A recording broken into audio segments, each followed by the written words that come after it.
주가 맡긴 모든 역사 힘을 다해 마치고 맑고 밝은 그 아침을 맞을 때 요단강을 건너가서 주의 손을 붙잡고 기쁨으로 주의 얼굴 배우리.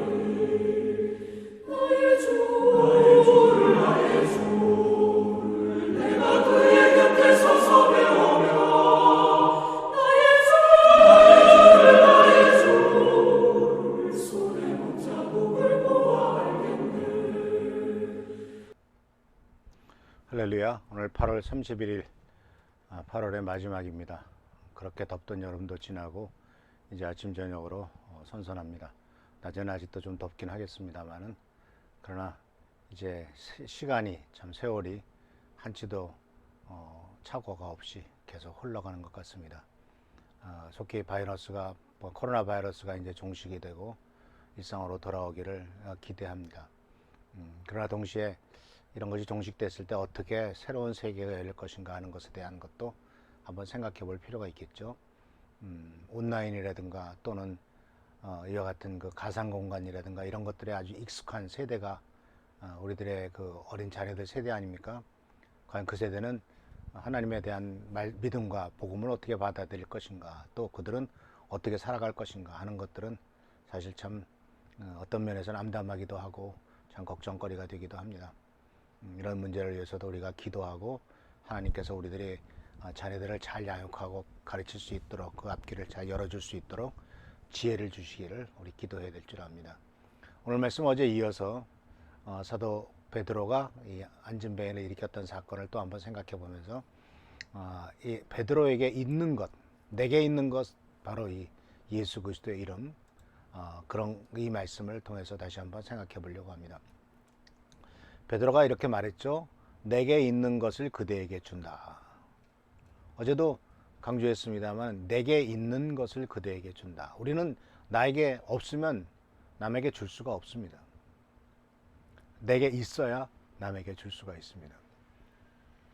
그것은 바로 심지어 믿음도 그렇고 예수 그리스도에 대한 그 이름도 내게 있다라는 겁니다. 굉장히 그 의미가 깊죠. 과연 나에게 예수 그리스도의 이름이 있나?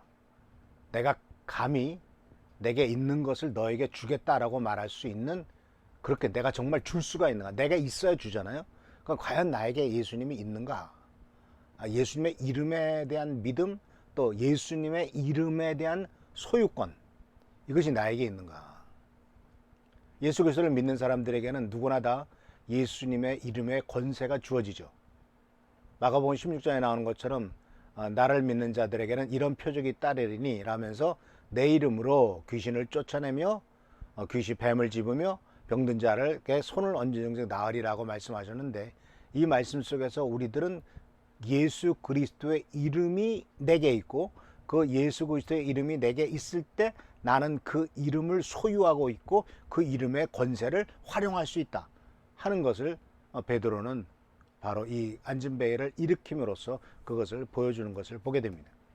그래서 오늘은 예수의 이름, 베드로가 있었던 이 예수의 이름을 잠깐 생각해 보려고 하는데, 우리 모두에게도 이 예수님의 이름이 있고 내가 그 소유권과 그 권한을 활용하고 또한 선포할 수 있을 줄 믿습니다.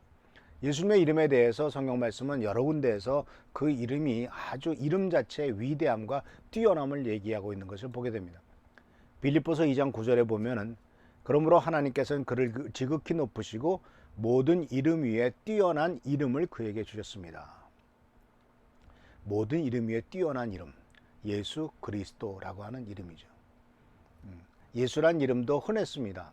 그리고 사실 그리스도도 구약시대 때는 왕과 선지자와 그리고 제사장에게 기름 부음을 받은 자라고 하는 메시아, 구세주라고 하지만 사실은 크리스토스라고 하는, 그리스도란 말은 기름 부음을 받은 자라는 뜻으로서 구약시대 때 왕과 제사장과 그리고 선지자에게 기름 부어서 그들을 메시아로, 구세주로 삼았던 것을 발견할 수가 있습니다.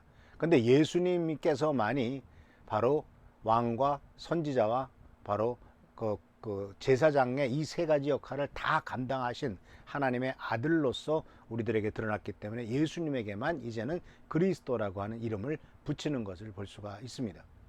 예수님께서 살아계실 때 대제사장이 내가 하나님의 아들 그리스도냐라고 이렇게 힐난하듯이 질문한 것을 우리는 기억합니다. 근데 바로 우리는 이제는 예수를 그리스도라고 우리가 고백하고 있는 것을 보게 되고, 그 이름은 모든 이름 위에 뛰어난 이름인데, 왜냐하면 빌립보서 2장 10절에 예수님의 이름에 대해서 이렇게 고백을 하고 있는 것을 보게 됩니다. 그리하여 하늘과 땅 위와 땅 아래에 있는 모든 것들이 예수의 이름 앞에 무릎을 꿇었다. 예수님의 이름 앞에 무릎을 꿇어요. 그리고 예수님의 이름 앞에서 모든 것이 이루어져요. 예수님께서는 그것을 아시고 너희가 지금까지 내 이름으로 아무것도 구하지 않았으나 이제 내 이름으로 구하라. 그리하면 하나님 아버지께서 내 이름으로 너희에게 주실 것이다 라고 이렇게 선포하신 것을 보게 됩니다.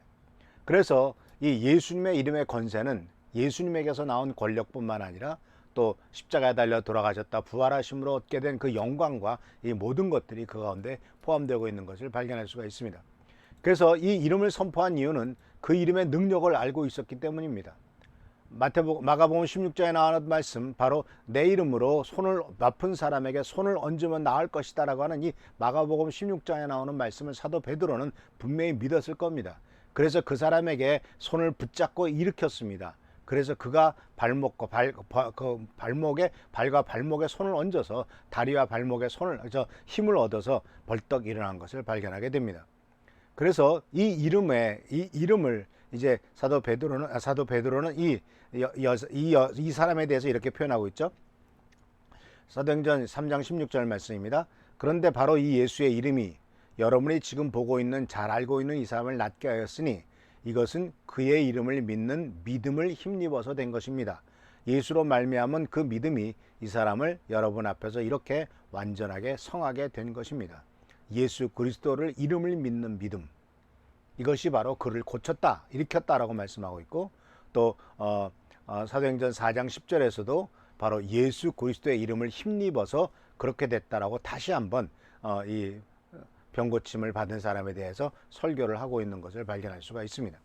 그래서 예수님께서는 바로 병을 고치실 때 일어나라 라고 그렇게 말씀하셨죠. 그러나 예수님 제자들은 예수의 이름으로 일어나라고 말했습니다.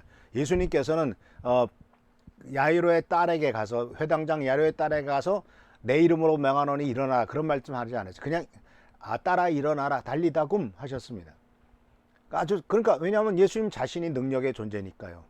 근데 주님께서는 분명히 우리들에게 내 이름으로 라고 말씀하심으로써 내 이름으로 그렇게 행동을 하라고 명령하신 것을 발견할 수가 있습니다. 그래서 사도 베드로는 예수님의 이름으로, 바로 그 내게 있는 예수님의 이름으로 손을 잡아 일으켰다라고 말하고 있는 것을 발견하게 됩니다. 그래서 사랑하는 성도 여러분, 예수님의 이름의 능력은 우리에게 다양하게 나타납니다. 우리를 구원하시죠. 생명을 주십니다. 그리고 또한 모든 죄를 용서받는 일이 사도행전 10장 43절에 예수를 두고 모든 예언자가 증거하기를 그를 믿는 사람은 누구든지 그의 이름으로 죄사함을 받는다 하였습니다. 예수님의 이름은 죄사함에 놀라운 능력이 있어요. 그리고 또한 고린도전서 6장 11절에서도 예수 그리스도의 이름과 하나님의 성령으로 씻겨주고 거룩하게 되고 의롭게 되었다라고 말합니다. 그러니까 예수님의 이름이 어떤 역사를 일으켜주냐면 씻기고 거룩하게 되고 의롭게 됩니다. 예수의 이름으로 우리는 정결하게 된다는 것이죠. 그리고 예수님의 이름에 가장 큰 우리들에게 매일매일 실생활 속에서 도움이 되는 것은 예수님의 이름으로 기도하는 것은 다 응답된다는 것이죠. 바로 요한복음 14장 13절 14절에 이렇게 말하고 있습니다. 너희가 내 이름으로 구하는 것은 내가 무엇이든지 다 이루어 주겠다. 이것은 아들로 말미암아 아버지께서 영광을 받으시게 하려는 것이다. 너희가 무엇이든지 내 이름으로 구하면 내가 다 이루어 주겠다. 놀라운 역사 아닙니까? 놀라운 약속 아닙니까? 예수님의 이름은 하나님께 구하는 것마다 다 응답하는 놀라운 축복과 역사가 있게 된 것을 발견하게 됩니다. 그뿐만 아니라 이 마가복음 9장에서도 예수의 이름으로 귀신이 쫓겨나가고, 또 사도행전 16장 18절에서도 예수의 이름으로 명하여서 귀신을 쫓아내고 하는 것을 바로 사도 바울이 이렇게 말하죠. 여자가 여러 날 두고 이렇게 함으로 바울이 귀찮게 여기고 돌아서서 그 귀신에게 내가 예수 그리스도의 이름으로 내게 명하니 이 여자에게서 나오라 하니 바로 그 순간 귀신이 쫓겨나가는 역사가 사도 바울도 예수 그리스도의 이름으로 바로 귀신을 쫓아내는 것을 발견하게 됩니다. 그리고 사도행전 4장 30절에서도 예수님의 거룩한 종 예수의 이름으로 표징과 놀라운 일들이 일어나게 해달라고 기도하고 놀라운 역사가 일어난 것을 발견하게 됩니다. 그리고 또한 마지막으로서 이 예수님의 이름이 굉장히 중요한 것은 마태복음 12장 21절에서도 이렇게 기록했습니다. 이방 사람들이 그 이름에 희망을 걸 것이다. 예수 그리스도의 이름에 희망을 걸 것이다 라는 것입니다. 우리는 마호멧의 이름에 희망을 걸지 않습니다. 석가모니의 이름에 희망을 걸지 않습니다. 왜냐하면 마호멧을 따르는 이슬람 종교들은 어쩌면 그렇게 쿠란에 나오는 대로 사람을 죽이고 또 그렇게 포악적이고 정말 이루 말할 수 없는 종교의 이름으로 하나님의 이름으로 많은 사람들을 괴롭히지 않습니까? 그러나 예수 그리스도께서는 평화의 왕으로 오셨고 스스로 십자가에 달려 돌아가심으로써 인간의 모든 죄를 지시고 인간에게 화평을 주고 용서를 베풀기 위해서 오시고 또한 돌아가시지 않습니까? 이 세상에 온 어떤 종교 지도자들, 창시자들도 마호멧도 그렇게 하지 않았고 석가모니도 그렇게 하지 않았고 소크라테스도 그렇지 않았고 어떤 사람도 인간의 죄를 대신 지고 돌아가신 분은 없습니다. 다 자기의 수명이 다해서 죽었을 뿐이죠. 그러나 예수님만이 바로 우리의 죄를 위해서 십자가에 달려 돌아가셨고 또 부활 승천하셔서 지금도 살아계셔서 우리의 기도를 응답하시기 때문에 예수 그리스도만이 진정한 희망의 대상이다라는 사실입니다.